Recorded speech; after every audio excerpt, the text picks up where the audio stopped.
Friends, welcome to Harshita commerce classes. मैं हर्षिता गुप्ता। आज के हमारे लेक्चर का टॉपिक है ट्रेड ऑफ इंडिया।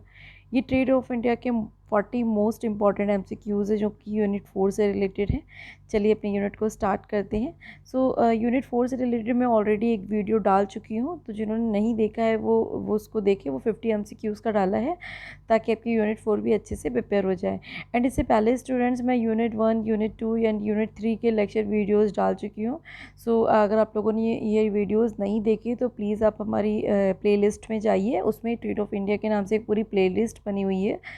उसमें आपको मेरे सारे वीडियोस जो मैंने ट्रेड ऑफ इंडिया से रिलेटेड बनाए हैं, 5 से 6 वीडियोस और हैं, तो आप उसमें देख के अपनी प्रिपरेशन को अच्छे से कर सकते हैं। चलिए आइए अपने लेक्चर को स्टार्ट करते हैं।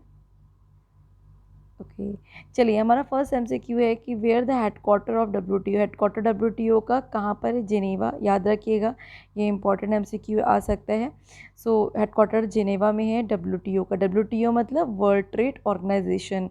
नेक्स्ट एमसीक्यू की बात करते हैं। Which of the following statement is not true about WTO. WTO के बारे में जो है वो ट्रू नहीं है। चलिए बात कर लेते हैं। डब्ल्यूटीओ एक परमानेंट ऑर्गेनाइजेशन है, ट्रू। उर्गे राउंड ने मतलब उर्गे राउंड, जो 8 उर्गे राउंड हुआ था उसी में ही डब्ल्यूटीओ का जन्म हुआ था। मतलब उसमें गेट को रिप्लेस किया गया था और गेट को रिप्लेस करके डब्ल्यूटीओ आया था। जो मिनिस्टीरियल कॉन्फ्रेंस होती है, it is the highest policy making body of WTO. Yes, ये भी ट्रू है। एंड नेक्स्ट बात करते हैं। WTO officially constituted on 1 Jain 1991। नहीं, ये गलत है, बिकॉज 1995 में डब्ल्यूटीओ जो है वो कॉन्स्टिट्यूट हुआ था। ठीक है, 1994 में हुआ था, 1995 में जो है वो इस्टेब्लिश हो गया था। तो ये चीज़ याद रखिए, ये यहाँ पे तो स्टेटमेंट ये वाला गलत होता है। मैंने इसलिए सही पढ़ी ताकि आपको ये भी पता होना चाहिए कि क्या क्या चीज़ें रिलेटेड है डब्ल्यूटीओ से। तो 3 चीज़ें रिलेटेड है। डब्ल्यूटीओ की जो कॉन्फ्रेंस होती है एवरी 2 ईयर में, मतलब 2 साल, मतलब 2 साल में एक बार होती है। तो ये चीज़ आप ध्यान रखिएगा। नेक्स्ट एमसीक्यू ले लेते हैं। Which of the following is not the objective of the WTO. अब ऑब्जेक्टिव कौन सा नहीं है, इसको देखने के लिए सबसे पहले हम ये देख लेंगे कि ऑब्जेक्टिव कौन सा है, क्योंकि इससे भी एक एमसीक्यू आ सकता है। तो पहला ऑब्जेक्टिव डब्ल्यूटीओ को बनाने का ऑब्जेक्टिव क्या है? To improve the standard of living of the जो पुअर, मतलब कि पीपल्स इन दी मेम्बरिंग कंट्रीज। हमारी मेम्बरिंग कंट्रीज़ की जो भी पीपल हैं उनके स्टैंडर्ड ऑफ लिविंग को इम्प्रूव करने के लिए, in large production and trade off goods and protect environment. ठीक है, ये तीनों जो है वो डब्ल्यूटीओ का ऑब्जेक्टिव। अब क्या ऑब्जेक्टिव नहीं है? To improve the balance of payment situation of the member countries, because ये जो ऑब्जेक्टिव है ये IMF का है। ठीक है, ये इसका ऑब्जेक्टिव नहीं है, ये चीज़ याद रखिएगा। नेक्स्ट एमसीक्यू डिस्कस कर लेते हैं। Which of the following is body is not related to the WTO. WTO से रिलेटेड नहीं है। तो exchange rate management body WTO से रिलेटेड नहीं है। अब ये भी याद रखिए कि कौन कौन से रिलेटेड हैं। Dispute settlement body, trade policy related body और काउंसिल ट्रेड इन गुड्स, ये तीनों रिलेटेड हैं। ये भी वेरी वेरी इंपॉर्टेंट एमसीक्यू है, इससे आ सकता है। ठीक है, इससे आपसे एक क्वेश्चन पूछा जाएगा बॉडी से रिलेटेड। नेक्स्ट एमसीक्यू लेते हैं। Which of the following are called Britain brooders twins. Britain brooders twins में देखिए, ब्रिटेन ब्रूडर्स कॉन्फ्रेंस हुई थी हमारी, ठीक है, वाशिंगटन में 1944 में, जिसमें दो जो हैं वो ऑर्गेनाइजेशन का जन्म हुआ था, IMF और वर्ल्ड बैंक, जिसको IDBI भी कहते हैं। तो ये याद रखिएगा। तो ये ट्विंस हैं, मतलब ये दोनों का एक साथ जन्म हुआ था, इसलिए इसको हम ट्विंस ऑर्गेनाइजेशन भी कहते हैं। ठीक है, चलिए नेक्स्ट एमसीक्यू की बात कर लेते हैं। Next MCQ, which of the following institution is associated with the Dunkel proposal. Dunkel proposal जो है वो WTO से रिलेटेड है, क्योंकि डंकल प्रपोजन जो है वो 8 उरे राउंड में डंकल प्रपोजल मतलब जो डॉक्टर डंकल थे वो इस जो उरे राउंड थी, ये इसकी मतलब एक तरीके से समीक्षा नहीं करते हैं, तो वो कर रहे थे जिस टाइम पे WTO जो है वो इस्टेब्लिश होता है। इसीलिए उनके नाम से ही इसको डंकल प्रपोजल कहते हैं, जिसमें WTO को मतलब कि जो है वो इसी से ही एसोसिएटेड है। तो ये चीज़ आप याद रखिएगा। नेक्स्ट एमसीक्यू की बात कर लेते हैं। When did the World Trade Organization came into the effect? तो 1 जैन 1995 और 1994 में ध्यान रखिएगा कि गैट को रिप्लेस किया गया था WTO से। ठीक है, मतलब गैट को रिप्लेस करके WTO आ गया था, और ये कब हुआ था? 1994 में। और WTO एग्जिस्टेंस में कब आया? 1995 में। ये इंपॉर्टेंट पॉइंट है। नेक्स्ट बात कर लेते हैं डब्ल्यूटीओ के कितने मेंबर हैं। ये शायद मैं पहले भी डिस्कस कर चुकी हूँ, 164 मेंबर्स हैं। हेडक्वार्टर डब्ल्यूटीओ का जेनेवा में है, याद रखिएगा। नेक्स्ट एमसीक्यू ले लेते हैं। सो हम बात कर रहे हैं कि who is the current director general of WTO. Director general of WTO इस समय कौन है? रॉबर्टो जेविडो। सो ये नाम आप याद रखिएगा, इससे भी ये क्वेश्चन आ सकता है। नेक्स्ट एमसीक्यू ले लेते हैं TRIPS। TRIPS की फुल फॉर्म भी याद रखिएगा, इससे भी एमसीक्यू आ सकता है। Trade related aspect of intellectual property right. Trade related aspect of intellectual property right जो एग्रीमेंट है इज़ एडमिनिस्ट्रेटेड बाय डब्ल्यूटीओ। इसको कौन एडमिनिस्ट्रेट करता है? डब्ल्यूटीओ। अगर हम बात कर लेते हैं category of the agriculture subsidies allowed under the WTO. जो एग्रीकल्चर सब्सिडी डब्ल्यूटीओ के अंडर में अलाउ होती है वो किस बॉक्स में होती है? ग्रीन बॉक्स में होती है। चलिए नेक्स्ट एमसीक्यू ले लेते हैं। नेक्स्ट एमसीक्यू है the export inspection council. Export inspection council set up हुआ था 1964 में। ITPO की फुल फॉर्म क्या है? India trade promotion organization. India trade promotion organization, ध्यान रखिएगा, India trade promotion organization. Uruguay round fail to the address issue. क्यों फेल हो गया था? माइग्रेशन इसका जो है वो इशू था। नेक्स्ट बात कर लेते हैं कि यहाँ पे डैश लगा है कि it is the WTO agreement related investment. Investment related क्या क्या होता है? ट्रिज्म। इससे पहले भी मैंने देखिए ट्रिज्म के बारे में बात की थी, इन ट्रेड रिलेटेड इंटेलेक्चुअल। देखिए ट्रिज्म जो है वो इन्वेस्टमेंट से रिलेटेड होता है और ट्रिस्प जो होता है इंटेलेक्चुअल प्रॉपर्टी राइट से होता है। ठीक है, तो ये जो ट्रिस्प की फुल फॉर्म होती है बता देती हूँ आपको।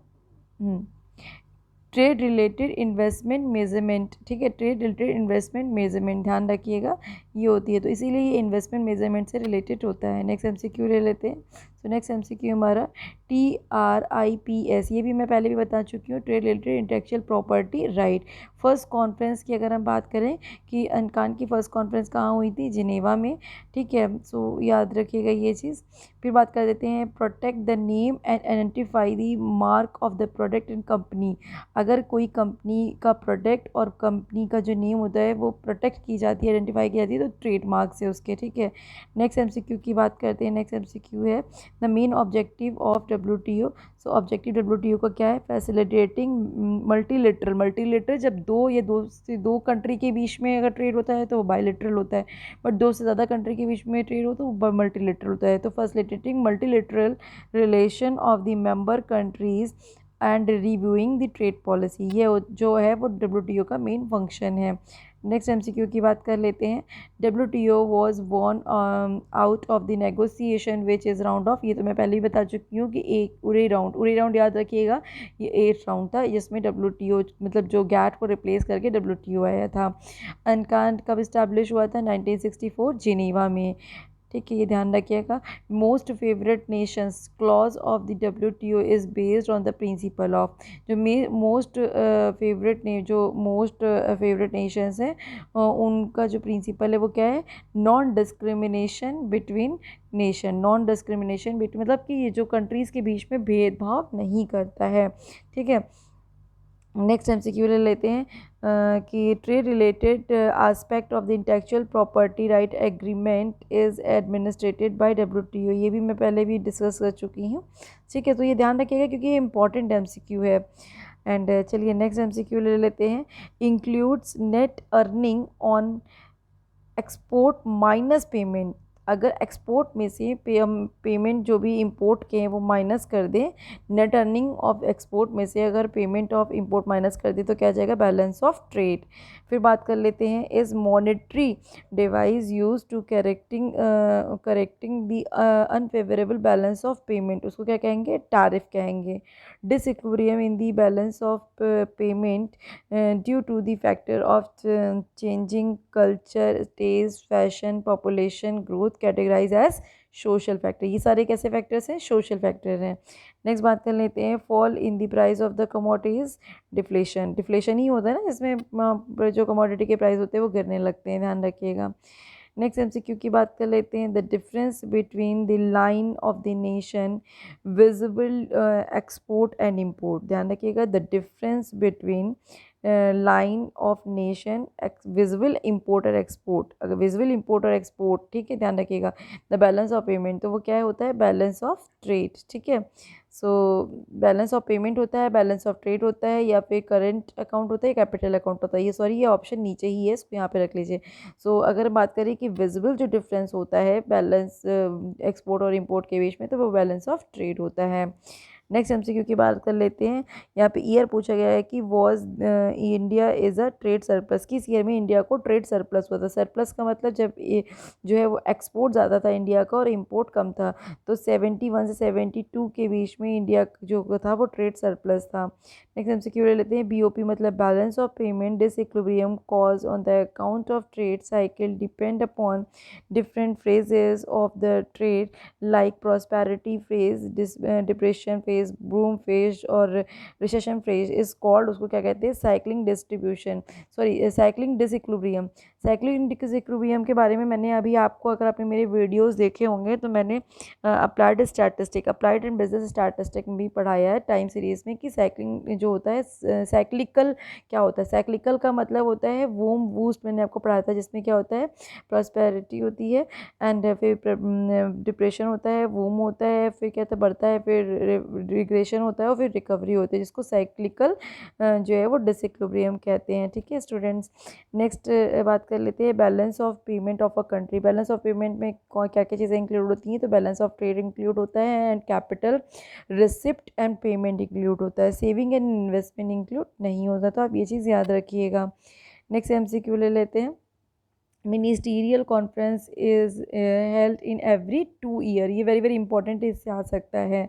तो 2 ईयर में एक बार मिनिस्टीरियल कॉन्फ्रेंस होती है, बट अगर हम अनकांट की बात करें तो वो 4 ईयर में उसकी कॉन्फ्रेंस होती है, ठीक है।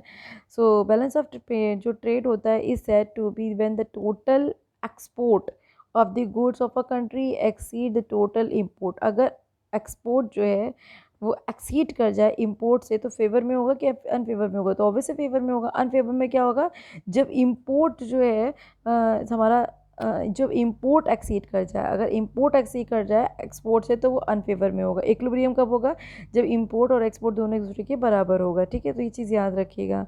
नेक्स्ट एमसीक्यू की बात कर लेते हैं। A statement that summarise economy transaction with rest of the world for the specific time period, ठीक है। सो उसको क्या कहते हैं, बैलेंस ऑफ पेमेंट कहते हैं, ठीक है। नेक्स्ट एमसीक्यू की बात कर लेते हैं। हेडक्वार्टर ऑफ अनकान जिनेवा, फर्स्ट जो कॉन्फ्रेंस हुई थी वो भी जिनेवा में हुई थी।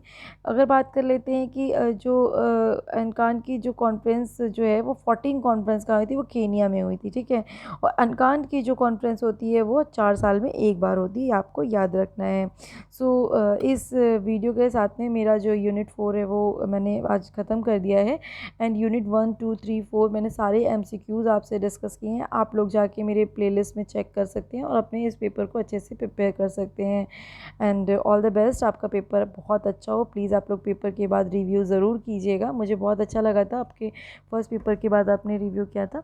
सो रिव्यू कीजिएगा कि आपका पेपर कैसा हुआ और मेरा जो वीडियो है वो आपके पेपर में कितना हेल्पफुल रहा। Thank you students.